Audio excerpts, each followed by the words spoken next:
In the previous two videos, we learned about the basic concepts of P4 programming and walked through the implementation of a basic IPv4 router. Now, let's extend that basic router design to support a new custom tunneling protocol. We will define a new header type called mytunnel to encapsulate the IP packet. The mytunnel header will include two fields. The proto-ID field will be used to indicate the type of packet being encapsulated. For this exercise, we will only consider encapsulating IPv4 packets. The destination ID field will be used by the switch to decide which port to send the encapsulated packet to. So if the switch receives an encapsulated packet, then it should perform forwarding using this new mytunnel header.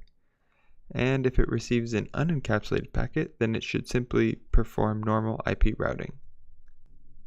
Here is a list of the things that need to be changed from the solution of the basic router exercise that we completed in the previous videos.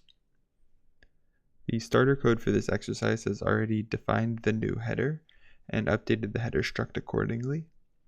It has also provided the static forwarding rules which map destination ID to egress port for each switch. So in this video, we will need to update the parser, define a new table to perform an exact match on the mytunnel header's destination ID field. That table will need to be able to invoke an action that sets the egress port as specified by the control plane. We will also need to update the control flow of the myIngress control block to invoke our new table. And finally, we will update the dparser to emit the mytunnel header into the final packet.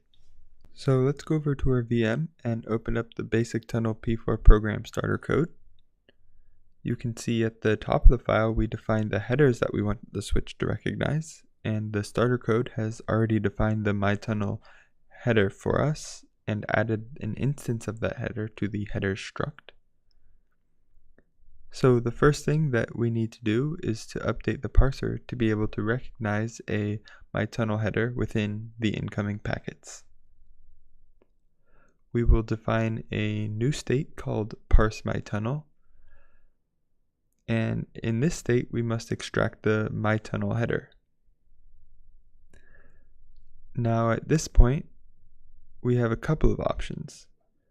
Recall that if the switch receives an encapsulated packet, it will perform forwarding using the mytunnel header, and the IP header will be completely unused. So after extracting the mytunnel header, we could immediately transition to the accept state and be done. But just for the sake of completeness, we will go ahead and extract the IP header anyways. We can once again use the select statement and transition to either the parse IPv4 state or the accept state based on the value of the proto-ID field.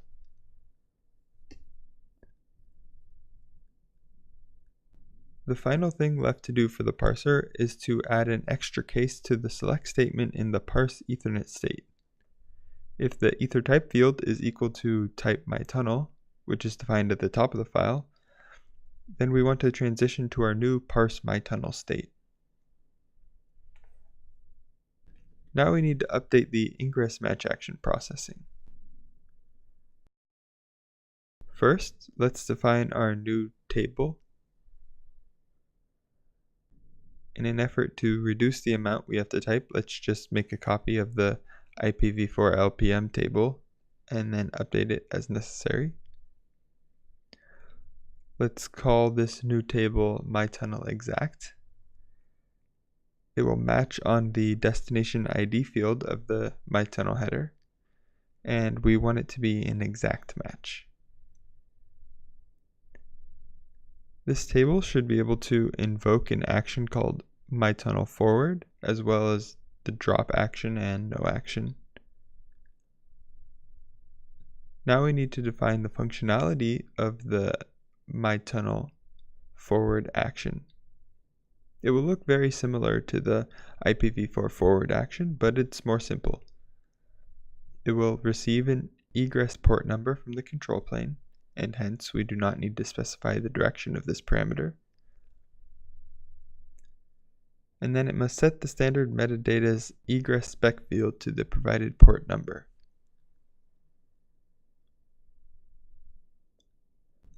The last change that we have to make to the myIngress block is to update the control flow. So we only want to apply the IPv4 LPM table if the IPv4 header is valid and the mytunnel header is not valid. And we can add another if statement to apply the mytunnel exact table whenever the mytunnel header is valid.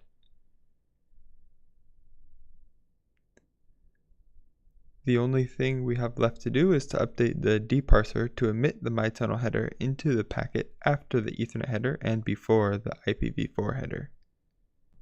Remember that the emit statement will only insert a header into the packet if that header is valid. The parser will automatically set the validity bit for headers that it extracts. So, if we only care about reinserting the parsed headers into the final packet, we can simply emit all headers in the order that they were parsed. And that concludes all the necessary changes that we have to make to the P4 program. But remember that the new table we define needs to be populated with entries in order to do anything useful. So let's take a quick look at the static forwarding rules that we had to add to switch 1. The first 4 lines here are the same as they were for the basic router. Nothing has changed. The last 4 lines are the new rules that we added to the mytunnel forward table. They are responsible for mapping destination ID to egress port number. Okay, now let's test out the functionality of our new router. We can run the make command in the project directory, which will compile our P4 programs, start the Mininet network, and add table entries into the switches. From the Mininet command line, let's open up 2 terminals, one on host 1 and the other on host 2. And on host 2, let's start the receiving Python script. First, let's just test normal IP routing to make sure the switch is still capable of doing that. On host 1, we will use the send.py script to send a packet to the IP address of host 2, that is 10.0.2.2. The packet will contain the string p4 is cool in the payload of a TCP packet. We see that the packet arrived successfully at host 2 and the TTL is decremented from 64 to 62. So it looks like normal IP routing is still working properly. Now let's try sending a tunneled packet. Note that it should not matter what the packet's destination IP address is because the switch will not use it. And this time the message will say P4 rocks. In order to send a tunneled packet using the send.py utility, we simply need to specify a destination ID to use. We see that the packet once again arrives at host 2, and this time the packet contains the Ethernet header, then the mytunnel header, followed by the IP header and the message. So it appears our switch is forwarding packets as expected.